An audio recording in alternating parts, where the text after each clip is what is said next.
Good morning and welcome to the Jefferson Parish Emergency Operations Center in Gretna, Louisiana. Thank you all for joining us as we announce the 2025 hurricane season forecast for the Atlantic region. My name is Kim Doster. I am the Director of Communications for NOAA, and today I am happy to serve as the host for this important announcement. This year commemorates 20 years since Hurricane Katrina made landfall just 50 miles from where we stand here in Gretna today. As we announce the outlook for the 2025 hurricane season today, Katrina stands as a grim reminder of the need for preparedness and planning in advance of all severe weather and natural disasters. The National Weather Service Public Affairs team are the media contacts for today's event. At the conclusion of this news conference, they can be reached at nws.pa@noaa.gov. The news release and graphics related to today's announcement will be available on noaa.gov shortly. For those of you joining us by webinar, this news conference is being recorded, so if you wish not to be recorded, please disconnect at this time. Today's news conference features about 20 minutes of remarks by our speakers, followed by a question and answer session from reporters. We will take questions in the room first, followed by reporters joining us virtually. Our speakers today are Cynthia Lee Sheng, the president of the Jefferson Parish, acting NOAA Administrator Laura Grimm, National Weather Service Director Ken Graham, and participating in our Q&A session, we also have Matt Rosenkrantz, who is our lead hurricane season outlook forecaster. It is a privilege to introduce Cynthia Lee Sheng, the Jefferson Parish president. Ms. Lee Sheng helped lead Jefferson Parish through active hurricane seasons in 2020 and 2021, and she is continuing to help actively manage recovery efforts from Hurricane Ida. Please help me welcome Cynthia Lee Sheng.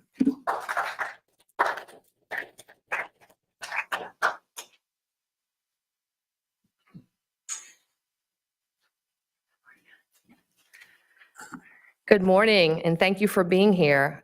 I'm Cynthia Lee Sheng, president of Jefferson Parish, Louisiana, and on behalf of our parish, I want to welcome you to our Emergency Operations Center.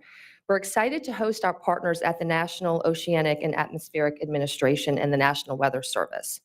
Those of us who have lived in hurricane-prone areas know that NOAA's outlook is highly anticipated every year.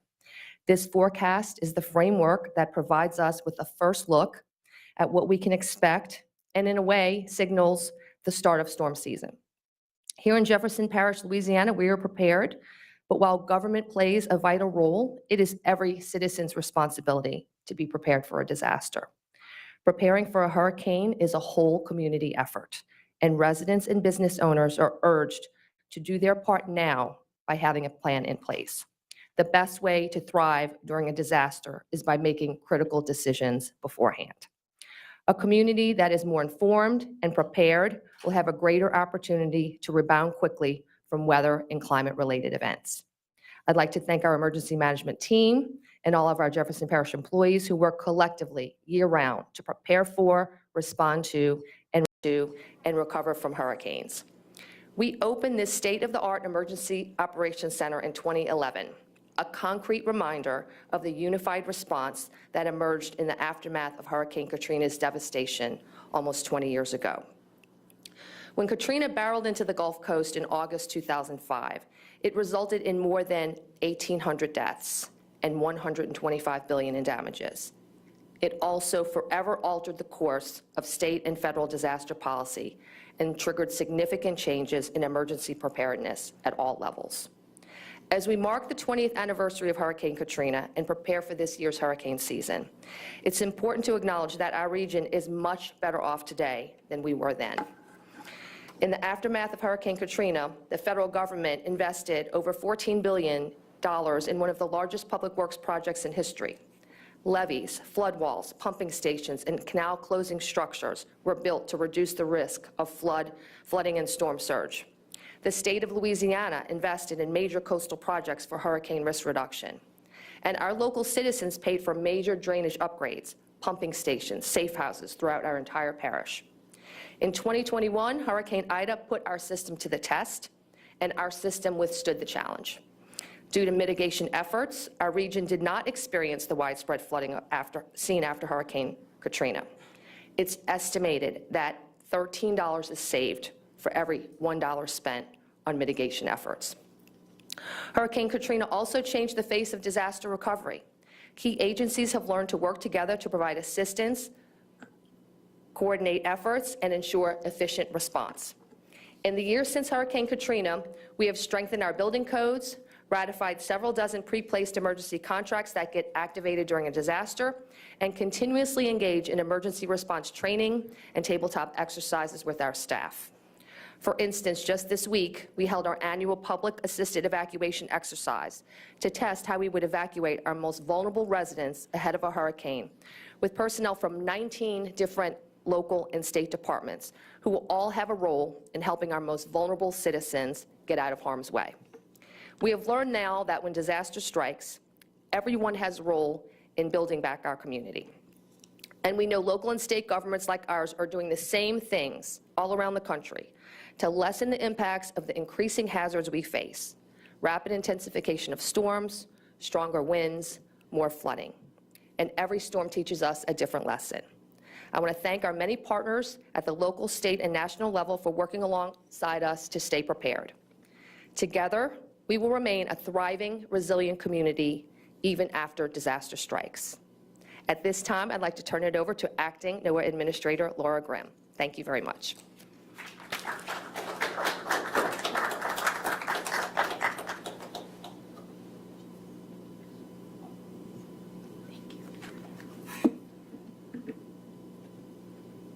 Thank you, Cynthia, and thanks for everyone being here today. Good morning. I was able to walk around and meet some of your employees, and they are just top-notch and really speak highly of you, so it's an honor to be here. Thank you for hosting us. It's a pleasure to be here to talk about this important announcement about NOAA's 2025 Atlantic Hurricane Season Outlook. The United States is fortunate to have the world's best scientists, computer and modeling experts, and meteorologists at NOAA, who provide us with accurate forecasts of tropical storms. These experts are constantly learning from current and past weather events, such as Hurricane Katrina, which made landfall nearly 20 years ago this summer, just 50 miles where we stand here today in Gretna, Louisiana. NOAA has chosen to be here for our outlook today because at the Emergency Operations Center in Jefferson Parish to commemorate the 20 years since one of the worst natural disasters in U.S. history. In 2024, inland flooding was one of the most destructive forces during the hurricane season, with rainfall totals from Hurricane Helene exceeding 30 inches in communities located hundreds of miles from the coast. These storms are a stark reminder about how vital it is to prepare for the upcoming hurricane season now, before the storms begin forming in the Atlantic Basin. The Hurricane Outlook is just one preparedness tool that citizens, forecasters, and decision makers use to get ready for what lies ahead. The 2024 Hurricane Season Outlook that was issued in May last year was right on the money. The results that came in final, the named storms, the hurricanes, the major hurricanes, the accumulated cyclonic energy, or ACE, all fell within NOAA's predicted ranges. With that in mind, I want to recognize the incredible work and the dedication of the experts at the National Weather Service involved in both preparing this year's outlook and supporting the service operations day in and day out. Your work continues to save lives, and you inform and prepare communities each year ahead of these storms. As we approach the official start of the Atlantic hurricane season on June 1st, NOAA and the National Weather Service stand ready to serve the nation during and after and before the storms. Our vital role ensures public safety, it enhances national security, and promotes a robust American economy. That role includes NOAA's work in providing life-saving forecasts that ensure that people that are in harm's way will be given critical time to heed warnings. Throughout the hurricane season, forecasters with the National Weather Service will continue to issue timely and accurate forecasts for all expected hazards, from storm surge to high winds to tornadoes to inland flooding. Experts at NOAA's National Ocean Service stand ready to assist the Weather Service, providing critical disaster response and real-time storm surge information. They also provide information to ensure our waterways and our shipping lanes are accessible in the wake of a hurricane to quickly facilitate the flow of commerce. They deliver aerial imagery to ensure emergency responders and local decision makers have the information that they need to rapidly deploy the resources that are hit to the hardest areas. The NOAA Hurricane Hunters are prepared to fly their P3 and G4 aircraft into and around hurricanes, with researchers on board collecting invaluable data that helps forecasters make accurate predictions and give scientists a better understanding of storm processes. To improve the understanding and prediction of how hurricanes intensify, NOAA Research, in partnership with Cooperative Institute Marine and Atmospheric Studies at the University of Miami, are deploying new small aircraft drone systems, atmospheric profilers, and underwater gliders. These new technologies continue to advance our knowledge of hurricanes, fill critical data gaps, and improve the hurricane forecast accuracy. NOAA is also modernizing and upgrading its tropical atmospheric ocean buoy array with new capabilities, upgraded instrumentation, more strategic placement of the buoys, and higher frequency operations. Data from these buoys are used to forecast El Nino and La Nina, which influence hurricane activity. NOAA's model, the Hurricane Analysis Forecast System, or HAFS, will undergo an upgrade this season that is expected to further improve tracking of forecasts, which is critical for evacuation efforts. The upgraded model is expected to improve forecasts of rapid intensification. So when a storm winds increase 35 miles per hour within just 24 hours. And that's important as rapidly intensifying hurricanes can be some of the most devastating storms to our coastal communities. NOAA's researchers will also continue to enhance HAFS this season by testing a new multi-storm model capable of zooming in on multiple tropical cyclones to better understand how the energy of these storms impact each other. We are seeing that tropical storms, even hundreds or thousands of miles away, can influence each other. This season, NOAA's National Hurricane Center will use an updated hazard services application by the NOAA's Global Systems Lab to issue storm surge watches and warnings, which alert people of flooding caused by storms. Storm surge accounts for 50% of the fatalities of U.S. tropical cyclones. The National Hurricane Center will also provide a RIP current risk map, which there's storm activities, whenever there's storm activities in the tropics. The map is uses the data from the National Weather Service forecast offices. Swells from distant hurricanes can cause dangerous surf and rip conditions along our U.S. coastline. NOAA's Global Tropical Hazards Outlook has been extended from 2 weeks to 3 weeks, providing additional time for preparation and response.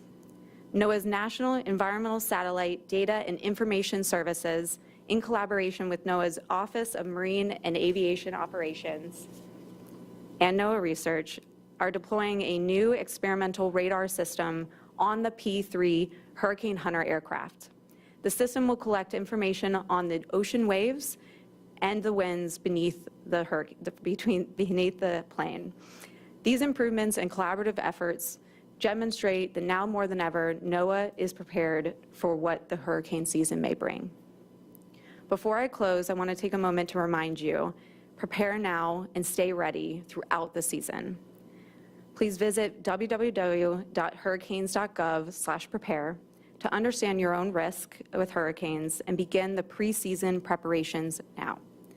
Stay informed, be ready to heed to warnings from your NOAA National Weather Service and your local emergency managers who are so critical in protecting lives and property. Thank you all for joining us today.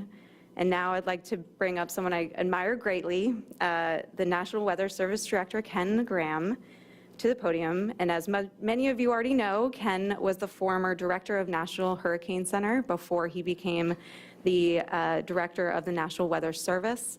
And more importantly, he started with the Weather Service throughout his entire career. He started as an intern at a weather forecasting office. Ken has a long-standing ties to the emergency management community, and NOAA is incredibly fortunate to have him as the director of our National Weather Service. Welcome, Ken. Yeah.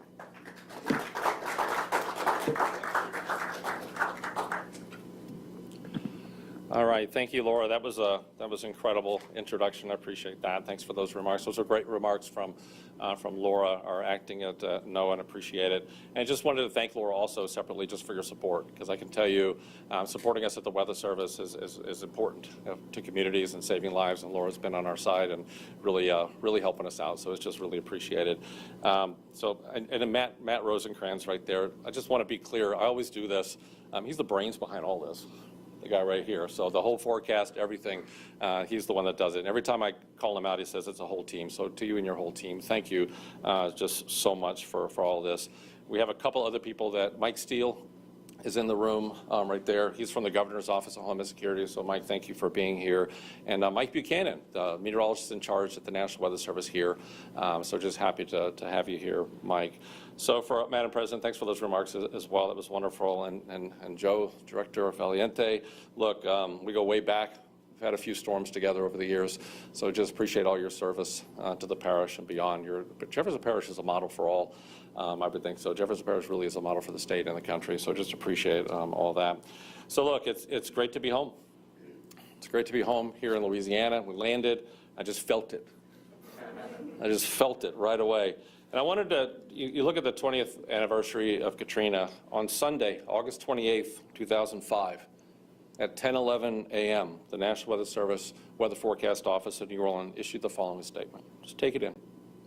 Most of the area will be uninhabitable for weeks, perhaps longer. Airborne debris will be widespread. Persons, pets, livestock exposed to the winds will face certain death if struck. Power outages will last for weeks. Water shortages will make human suffering incredible by modern standards. Feel that? That went out on that day from the National Weather Service. And then you look back at the history and what happened. That was such an ominous call to action issued by the office 20 years ago this summer. Shortly after the product was issued, the city of New Orleans issued the first mandatory evacuation for the city. And I remember being at the Slidell office. We siphoned diesel fuel into ambulances trying to make their way to Shreveport, trying to get diesel fuel into the ambulances. We were also helping our own employees, the Weather Service employees, no employees. We work in these communities. So we're part of these communities when they get hit. And we helped our own get through that whole thing. And many of our employees lost their homes. We had 2 employees lost members of their family. So it's interesting to, for NOAA in all these communities, that's our strength, being everywhere in these communities. Look, we've been busy since then. I mean, you think about the modeling. Laura mentioned the incredible HAFS model. The modeling has never been better. Our service has never been better. Our ability to serve this country has never been better, and it will be this season as well. Just amazing. So since this devastation and Katrina, knowing the Weather Service, we've made incredible strides. I mean, you just look at how far we've come, the lead times, the accuracy, hurricane forecasting, as well as storm surge watches and warnings. All that's taken place since Katrina. We've really got better at focusing on the actual hazards themselves. Saffir-Simpson, remember, that wind scale is wind. So we've separated storm surge out of that. We've separated flooding out of that. We've separated tornadoes out of that. We've separated the hazards out of that Saffir-Simpson scale with a precision that's unprecedented. Half of fatalities back then were because of storm surge, and we've reduced that. We've done an incredible amount of work to get the watches and warnings for storm surge and being able to highlight that to reduce that number. Here's a few stats. Go back, think about this, 2005. Our models had an average day 5 track error about 460 miles. Today it's 200. Think about that. 5 days out, 460 miles, that's your forecast. And we've narrowed that down to 5 days to 200 miles. Incredible. 2020, 5-day forecast is accurate as a 3-day forecast in 2005. It's a game changer for emergency management, game changer for this country. What does it mean? Well, 30, 40, 50 miles makes a difference in an evacuation. The go, no-go evacuation, a city like New Orleans, Houston, Miami, that forecast makes a difference. And if you don't have to evacuate, you don't want to. People lose their lives in evacuations. We save a lot of lives, but people actually lose their lives in evacuations. So these decisions are not to be taken lightly. And it's not about that category. You all remember how many times I've said that. It's not about the category. Only 1 mile an hour separates the different categories. That's it. People get fixated. Oh, it's a Cat 4 now. That was a 1 mile an hour change. So you got to focus on the impacts. So just urging citizens, just especially on the coast and inland, to think about that. It's all about the impacts when we do these. Rapid intensification is a big topic. In other words, we're getting better. I mean, I look back 15 years ago. I always said, well, we're getting better with track, but I don't know, intensity, we're having a struggle with it. We're getting better with intensity. The HAFS model, other models are really getting a handle on this intensity thing. So you really think about how we're doing that. And HFIP. I mean, you think about the Hurricane Forecast Improvement Project, what an incredible advance that has been. And really look at the last 10 years, we've actually been able to make the track intensity as much as 40 to 45% better in the last decade. It's absolutely incredible. The HFIP program, think about the research to operations that we've had across NOAA. It's a whole NOAA effort. It's amazing the whole NOAA family comes together with these things, and the amount of damage and loss of life that's been prevented because of HFIP is staggering. University of Miami came up with a study and calculated the improvements from 2007 to 2020 led to a cost avoidance of $60 billion. That's NOAA at work. That's NOAA at work right there. And we saw the forecast improvements firsthand in 2024, and the skill was better than ever. It was amazing to watch 2024. Helene was forecast to be a major hurricane. Take this, before it was even a depression. It was a bunch of clouds, a couple thunderstorms. And we were able to have the confidence in the modeling, confidence in our products to be able to say, we're going to issue a cone, we're going to put out the products, we're going to do that based on a clump of clouds. The National Hurricane Center was really aggressive doing that, and we were right on the money, and it saved a lot of lives. Milton, using HAFS, NOAA was able to look at the whole next generation of forecast modeling, predicted the rapid intensification better than any other model 2 to 3 days in advance. And it was something to watch that rapid intensification with Milton. 4 days notice that it would make landfall in Florida. It makes a difference to give emergency managers that kind of notice. And we're going to continue to make this progress. We've got more updates, as Laura said, more updates to the HAFS model, warnings and forecasts. We're going to be better services than ever. And we got a few things up our sleeve. HAVS is going to be improved. We got improvements already happened. We're going to do more improvements this summer. Track and intensity forecasts are going to be better than ever. And the potential tropical cyclone product from the Hurricane Center is an amazing product. It basically allows us to issue a cone, watches and warnings before the storm even develops. And we're going to expand it from 48 hours out to 72 hours this year. If we can give people a heads up, we're going to do it, right? So up to 72 hours, we'll be able to give that information.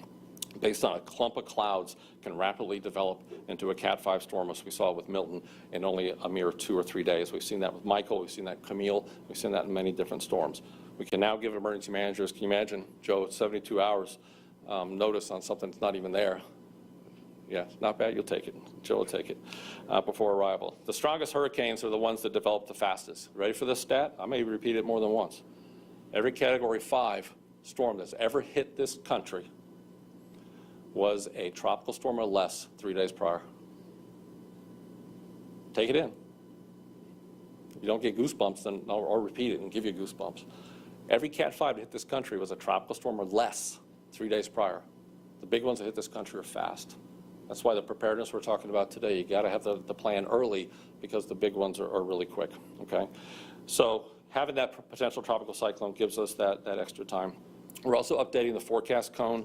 It'll be operational this year. It was experimental last year. It's operational this year. And we're really trying to change the cone, because that was the #1 question I got at the Hurricane Center director. What are you going to do with this cone? It's like, well, what are you going to do? There's no perfect solution with some of this, but we're trying. So with the cone, the better we get, the smaller the cone. And now we're adding the inland watches and warnings, so you can see that it's not just the cone. You're going to see the watches and warnings outside that cone and well inland. That's going to help the public be able to see this. It isn't just right there at the cone. The impacts are well outside the cone. And please remember what the cone is. We got to keep reminding the public. Every media outlet watching today, please help us remind to the public that the impacts are well outside the cone. The cone is a cone of error. It's where we expect the center of the storm to be 2/3 of the time. So 1/3 of the time it's outside the cone. So we've got to remember that. And this year we did such a great job with the forecast, the cone got smaller this year. So the better we do, the smaller the cone. It's based on the last 5 years of error. All right, so really we're looking at upgrades to the inland flooding. I mean, the water's the biggest killer in these things, but fatalities are the highest. Over the years, I've seen so many cases where the inland flooding causes more fatalities than on the coast because we're evacuating for surge. You look at Camille, you look at Ida, the impacts and fatalities in Virginia and New York City from flooding were significant, catastrophic. Okay, even a storm on the Gulf Coast, you have to convince somebody inland you're going to have big impacts, and it's not easy from a social science standpoint. So I've done a lot of work on storm surge. We're going to really look at inland flooding, and we evacuating this country for a storm surge. We need to really start looking at the inland flooding and how we're going to do that. Laura mentioned something important. You ready for this? We've done so much work in storm surge. We're actually losing more people to rip currents than we are storm surge. What a stat. We worked hard to reduce the storm surge fatalities, and now we're going to work on the rip currents and also keep on going with the inland flooding. And that's why the Hurricane Center is going to issue that new product for rip currents. That's a big one. All right, the other part of it is, NOAA's working really hard on flood inundation mapping, and we're going to have the whole country modeled by 2026. Why is this important? We can actually give an information and a graphic on what's going to flood days before the flood. That's a game changer. And NOAA's really pioneering this, and we actually issued it in Helene, and that allowed a hospital in Tennessee to be able to evacuate and save every patient in there. They evacuated because of that product. And Nashville just got access to that product days before that, and they were able to put that out and save people in the hospital. Tampa General Hospital put up a hydro fence with early warnings. It's a trauma center in Tampa. They put up the hydro fence ahead of time and kept the storm surge out. Okay? All right. I could go on and on. I'm going to stop. Without further ado, did you come here for a forecast? I guess we can. Was that the reason, Kim? I think that's why we're here. All right, so without further ado, let's look at the numbers for the Atlantic hurricane season, the great work that Matt and his team did. So we're predicting an above average season once again, 2025 above average. And you can see the graphic up there. Specifically, there's a 60% chance of above normal season, a 30% chance of a near normal season, and only a 10% chance to be below normal. So we're really looking at an above normal season once again. For the range of storms, we're calling for 13 to 19 named storms. That's when we get to 39 miles an hour when we name the storms. So 13 to 19 of those. Of these, 6 to 10 are forecast to become hurricanes, and that's when you get to the 74 mile an hour mark. And 3 to 5 is the number of major hurricanes. That's Cat 3 and above, with maximum sustained winds of 111 miles an hour or greater. The average is 14 named storms, 7 hurricanes, 3 major. So above the average.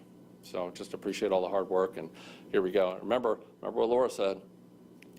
They got every one of them right last year. So pretty good job with the crew. So we got to be ready.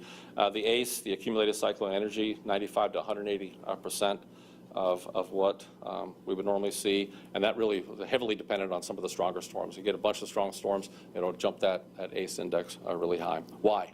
Well, the team looked at it. Warm sea surface temperatures, probably the number one contributor to the whole thing. Not much wind shear. Wind shear tears the storms apart. We don't expect a lot of wind shear. And the African monsoons is a conducive spot to be able to launch out the waves, launch out the storms from there, which get into the warm waters and they develop in an ENSO neutral situation that is conducive for this forecast. So everything's in place for an above average season. So no matter the forecast, what do we always say? Only takes one. It only takes one. So we got to be prepared right now. We've heard that from the parish president, Laura. We got to be ready. There's no lines for supplies today. No lines for gas, no lines for plywood, no lines for water. So while there's no lines, it's a good time to go out there and get your supplies and your kit, put it together. I've said this for decades. There's no such thing as Hurricane Justa. And the Weather Service, being a NOAA, being a part of the WMO committee that names storms, I'll make sure we'll never have a Hurricane Justa. There's no such thing as just a Cat 1. There's no such thing as just a Cat 2, just a Cat 3. Every one of them are different. The bigger the storm, the slower the storm, the more the impact. I don't care the category. to remember that. Hurricane Juan in Louisiana, what was that, Danielle? 1985, I think. And then you look at the slow storms in this state. Isaac was another one, right? Only a Cat 1, but look at the devastation in the states. You got to be prepared. Even a small one could put lives in danger. From my experience, the indirect fatalities can be as greater than the direct fatalities. In other words, down power lines. So just because the storm has passed doesn't mean the danger is past. Please, everyone in the media, keep reminding people that. We lose a lot of people after the storm. We can stop that. They're preventable. Down power lines, improper generator use, we've got to keep reminding people to properly use generators. That is a preventable fatality. If we could get the word out to make sure they're outside, far from the house, don't run them inside, and that sort of thing. And don't fill them up while they're hot. That happened to us last season. People were filling up with fuel while they were still hot, and they caught fire. Okay, the heat and critters, Louisiana, I remember a lot of storms here. What do you got after the storm? Why am I asking questions? It's like, snakes, gators, fire ant mounds. I've seen them all here. The dangers after the fact are significant. Last year, I got to fly into a hurricane for the first time. I flew into Helene with the hurricane hunters, and I had a whole new appreciation of the storm as we got pushed up about 1,000 feet in a matter of seconds. It was something to see. So big shout out to the hurricane hunters, and Laura mentioned the planes that they're ready to go. The hurricane hunters at NOAA and the Air Force, 53rd Reconnaissance, they're ready to go. And they're heroes, by the way, just flying with them. They go towards the storm to get us away, right? Absolute heroes in these things. All right, so get the latest information, and I'm going to wrap this up. Make sure to get the latest forecast, please. It changes. So, and social science tells us that people latch on to that first forecast. It's called anchoring. So we got to remind people, keep updating your forecast. Keep looking for the latest information, weather radio, wireless alerts, hurricanes.gov, listo.gov, para obtener información sobre el hurricane, como prepararse. Go to listo.gov for Spanish information, and everyone should prepare as they're going to get hit. So I'm going to end this with, we're ready. We're ready for this. I need everyone in the country to be ready as well. We're equipped with the best forecast models than we've ever had. We got great support, which is really appreciated, and we continue to get support from NOAA and the Department of Commerce, and we'll continue to improve our services to make sure this country is absolutely prepared. So we're ready here at NOAA. Are you? All right, Kim, back to you.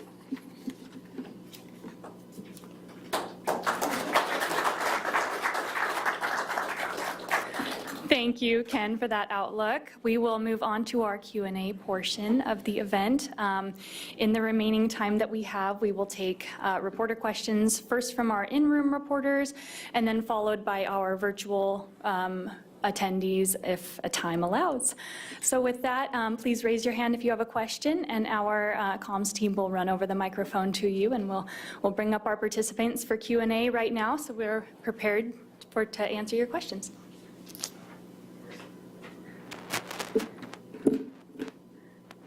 Yes, go ahead. You all mentioned that the big strong forecast. What type of conversations are you having with your federal partners about response efforts? Go ahead, Ken. Yeah, we do the training ahead of time. So when we do the exercises, and Joe, didn't you say, I guess you've hosted some of those exercises here in the Parish EOC? Yeah, so we exercise it. So, what I've always said is basically, have that wonderful plan that you work, and then cut it in half and see if you can do it. So the conversation is basically, you got to be ready to exercise that plan in 2 or 3 days. So we exercise those things. So Weather Service and NOAA, we work with our federal, state, local partners to be able to take them through these things. The local offices like New Orleans will work with the parishes, tons of presentations. We're hitting the streets to be able to get them to be able to do this. So our job's ahead of time to get everybody ready for this. And some of the misnomers, you think of a hurricane, you think of it going from Africa all the way across the Atlantic. Well, the truth is it can form in the Gulf and be here in 2 days. That's the kind of stuff that we talked with our partners to make sure that they're ready. Are you seeing any changes in response this season? I haven't seen any, really, we're working the same plans. We've been talking about that for probably 10, 15 years. So I think that's been out there for the whole time. So, having that as part of the exercise has helped for about a decade. Yeah. And to her point, I think what we're doing, we have increased tremendously is the amount of exercise. So every process that we activate pre-storm, whether it's food contracts, whether it's the sheltering, public assisted evacuation, getting our essential duty employees, we are exercising those more now. than we exercised. And that in turn. Could you go to the mic, please? I'm sorry. That in turn allows us to be better prepared before the storm hits, and that enhances our ability to effect a better recovery and a quicker recovery. And if you could let me know who your question is directed to so we can bring them up, that would be great. Yes, sir.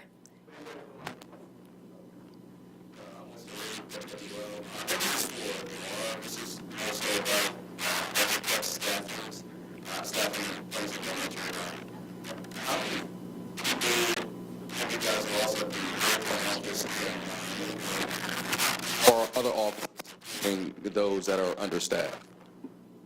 Thank you for your thoughtful question. So the Hurricane Center is fully staffed up and we're ready to go. Weather prediction, forecasting, modeling is a top priority of ours. We, have the new HAFs, and which was outperforming the other hurricane models. We've got GOES East is operational just of last month, providing satellite data that is feeding into the modeling system.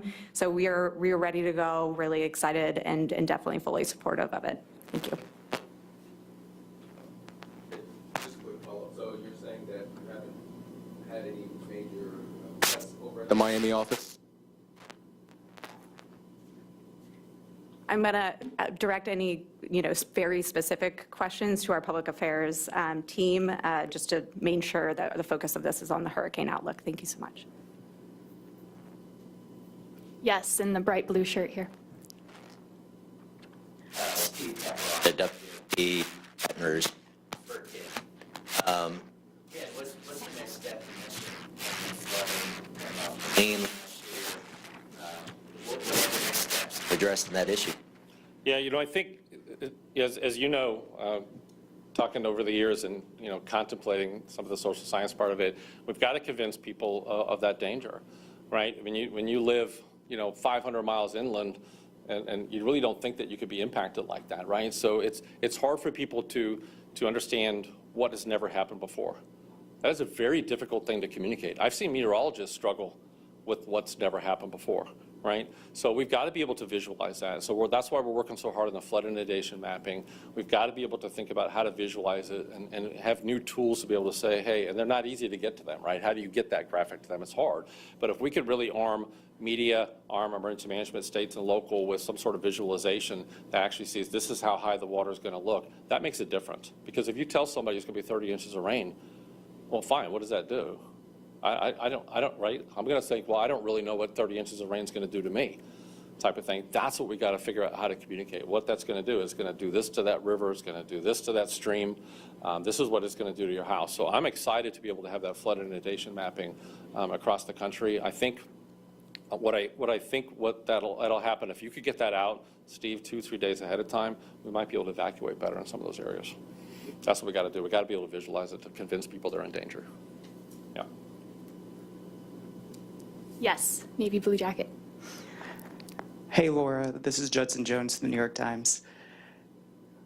I know there's not much you can say, but people are concerned about the fact that the cuts have affected the local offices, right? Even along the Hurricane Center, and there are plans in place to move people around and fix it. But what is the thing you are saying to these people that are fatigued and tired going into hurricane season, and also the people that are concerned about the forecast models and not having weather balloons and being able to predict these hurricanes as best as we have the last several years? Thank you so much for being here in person, yes. I'll just reiterate that we really are so proud of our team. So in communication, we are proud. The amount of forecasting that happens and how accurate they are with that is incredible to see in action. And just to say that, it is our top priority. Weather prediction, modeling, and protecting human lives and property is our top priority. So we are, are fully staffed at the Hurricane Center, and we definitely are ready to go. And we are really making this a top priority for this administration, for NOAA, for the Department of Commerce. So we are very supportive of our National Weather staff. Thank you. Yes. Question for President Lee Sheng and then also Mr. Graham. President Sheng, how concerned are you with the changing dynamics in FEMA and how that could affect response for locals here in the parish? And then Mr. Graham, dovetailing off the questions about the resources, there's been a lot of talk about the shuffling within the National Weather Service. How concerned are you that these movements and whether you're going to be properly staffed for the locals in the field offices around the country? Well, I'll say that we're always concerned no matter what's going on coming into hurricane season. What's still searing in my mind from what you said, which is frightening for anyone in my position, is that a Category 5 hurricane, every Category 5 hurricane is developed within 3 days was a tropical storm or less. Those things concern me because it's that positioning that we have to do. And Todd, you know, we live in almost 1 million people here.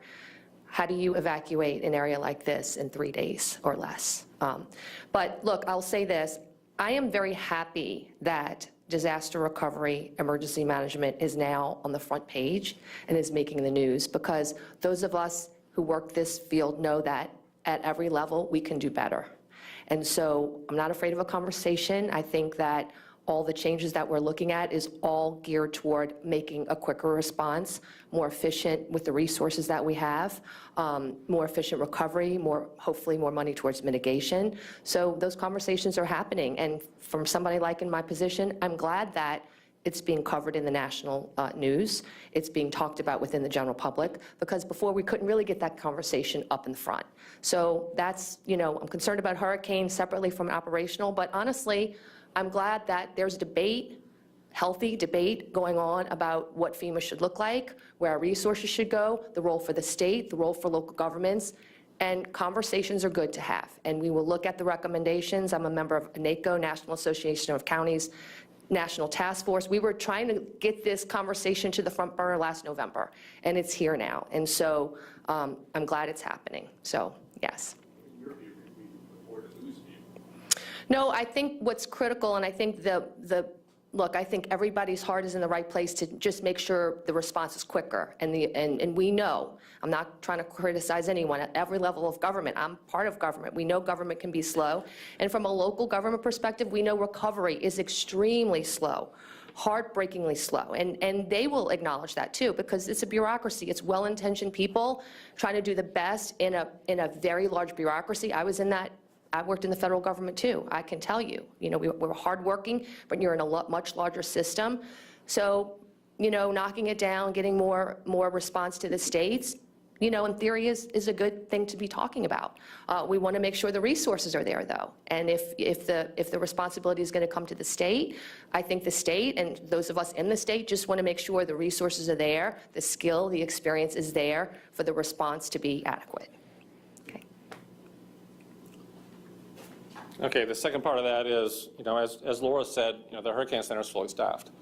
And, you know, I'm going to make sure that our offices, when there's a hurricane threat, that's going to have the resources that they need to make sure every warning goes out. And I do want to say that, you know, with NOAA's support, Laura's support, and Congress's support, and we're looking at some tools to be able to look at long-term and how to make sure that we continue to have the staffing that we need long-term. So just appreciate that support. We're working on some things, and you know, we had some folks go, and you know, but we're going to make sure that we have everything that we have on the front lines. Every warning is going to go out. Yep. Yes, right in the middle here. Rachel Hanley with WWL. I am hearing that the National Hurricane Center is fully staffed, but we know that there have been cuts to NOAA, and we have heard from some meteorologists that that's affected the resolution of forecasts. Question for Ken Graham, is this going to affect hurricane forecasting this year relative to years past? The answer is no. So I mean, we've got the HAFS model is the best model we've ever had, and you know, the question keeps coming up with the upper air. Upper air is one piece of observations that we have. We use satellites, we use ground-based information. We're actually going to work with industry. You know, we're looking at different type of balloon technology that able to not just go up and back to get the balloon information, but there's some private companies that are actually longer-term type of balloons that get soundings along the way. So we're looking at supplemental information, working with them. So you know, the balloons are just one piece of the information, but the models The models are as good as they've been. We're going to continue to improve those. I'm excited about HAFS to see how it does this year. And, you know, we're not going backward with HAFS. We're actually going forward and making those improvements. So, yeah, we'll be able to make sure that the warnings go out and we have the data that we need. And the hurricane hunters are also ready to go, both at NOAA and the Air Force. That information that we get from the hurricane hunters is crucial to the hurricane forecast. And I've seen anywhere from 10 to 18 to 20% increase in the accuracy of track and also intensity with the data from the P3s and the C-130s and also the G4 at the upper levels. It makes a big difference, and they're going to be ready to go as well. All right, we have a couple questions from our online attendees. Several different iterations of this question, but I'll call out Ken Mahan from the Boston Globe asking about whether our outlook can be specific to certain regions, talking about the possibility of a tropical cyclone impacting a certain region in the country or in a U.S. territory. Matt, do you want that or me? I can start it, and Matt's the expert. Look, you know, these outlooks are incredible to give us an overall idea of how busy the season could be. It is not a forecast for landfall. It's important.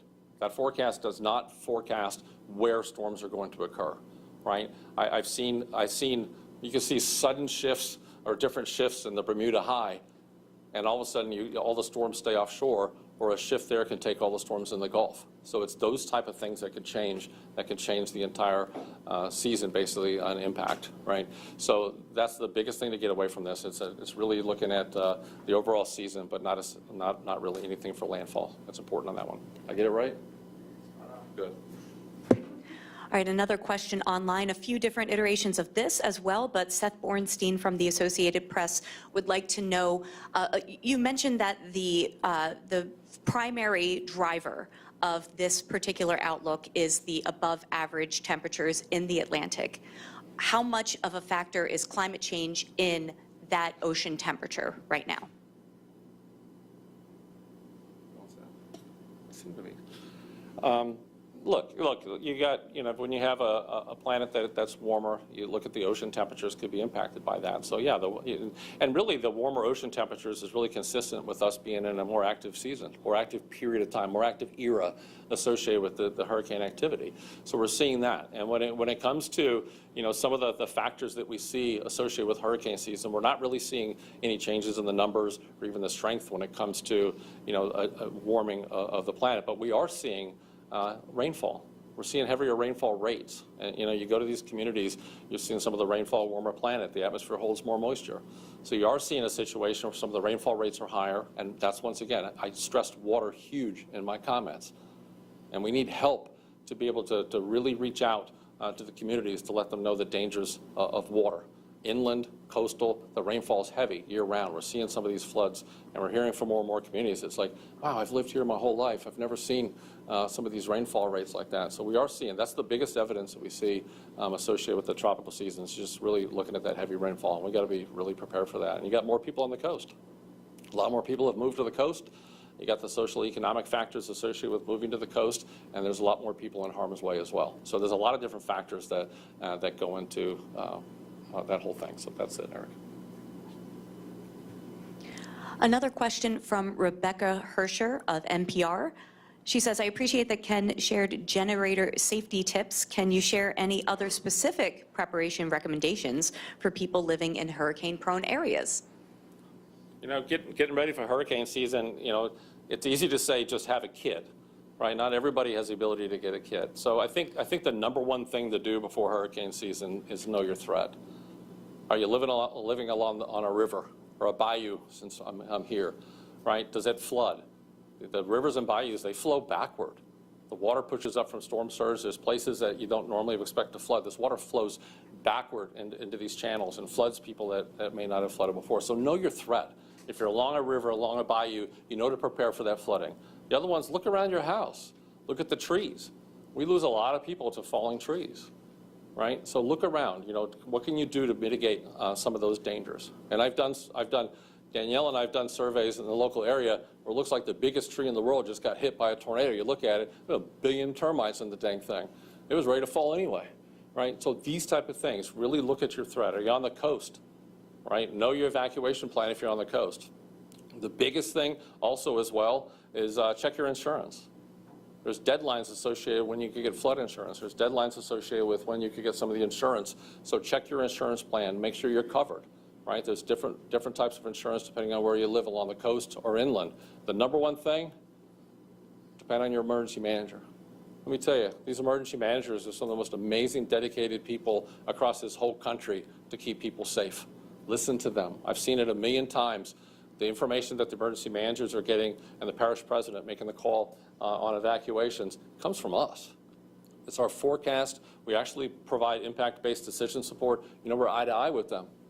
So we'll have somebody in the EOC, we'll have somebody doing the briefings several times a day. So everything that they do is based on science, everything that they do is based on what we're doing. So the emergency managers and NOAA and the Weather Service, we're tight, right? So listen to them. The number one thing is just make sure you know where to get information. And here's the last bit of advice. If you don't know what to do, ask.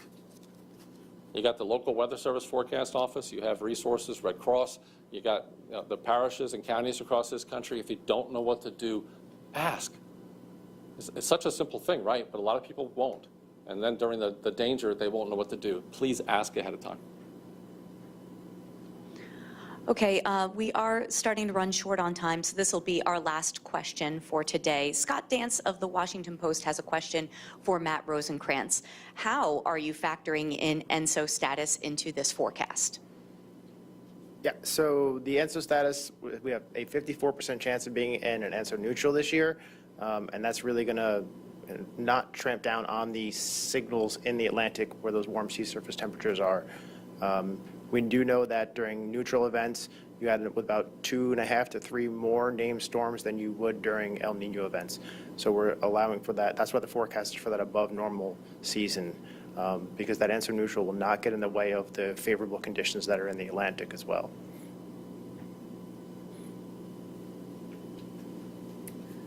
All right, that concludes our press conference for today. And once again, I'd like to remind you that all materials, all the graphic slides are available on NOAA.gov for your reference. Again, the press team can be reached at nws.pa@noaa.gov. And thank you very much for joining us today. Have a great day.